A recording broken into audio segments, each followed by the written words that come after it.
Welcome back to These Things Are Written as we continue with Acts chapter 9. So far in this chapter, we have read about Saul's conversion and how he saw the light on the road to Damascus, how Jesus spoke to him, and how Ananias laid his hands on Saul and how he received the Holy Spirit, how he was baptized to be connected with Christ's death and resurrection, and he remained in Damascus. We pick it up from that point. And immediately he, Saul, proclaimed Jesus in the synagogue, saying, "He is the Son of God." And all who heard him were amazed and said, "Is this not the man who made havoc in Jerusalem of those who call upon this name? And has he not come here for this purpose, to bring them bound before the chief priest?" But Saul increased all the more in strength and confounded the Jews who lived in Damascus by proving that Jesus was the Christ. When many days had passed, the Jews plotted to kill him, but their plot became known to Saul.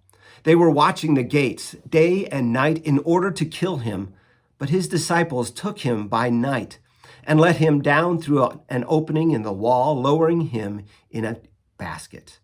This is the word of the Lord. What a change we see in just a few short days, don't we? From the worst enemy of the church of that time, and maybe even of any time, to the greatest witness. So what happened? It's simple. Jesus happened. Jesus called him by name. Jesus called him out of the darkness and into his light, where he shone that light upon him, brought him to be his child. The Spirit happened by entering into his life to create that faith, by giving him boldness to proclaim the message of Jesus Christ to all people. He proclaimed simply that Jesus was the Son of God. Like Ananias, all of the Jews heard the stories. They knew the reasons that he was here. He knew that he had created great havoc, as it says in the ESV, great havoc in Jerusalem to the church. He almost single-handedly caused the dispersion. They witnessed his change as well, and how he had done a 180 and was speaking about this Jesus with full boldness. Verse 22 is amazing. It shows the Spirit at work. But Saul increased all the more in strength and confounded the Jews who lived in Damascus by proving that Jesus was the Christ. The Spirit was at work, using Saul's abilities, his wisdom, his knowledge as a Pharisee, being trained under Gamaliel, in education, his experiences, all of those work together to make him the perfect witness to prove that Jesus is the Christ, the Son of God. Many believed because of him, and the Jews plotted to kill him because he had shaken things up too much. No longer was this a simple sect of Judaism, but it was in many ways opposed to Judaism. It was focusing on faith in this one man, Jesus Christ.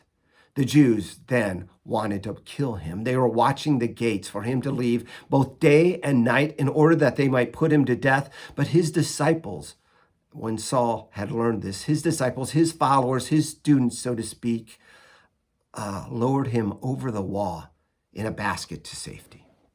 A wonderful story, isn't it?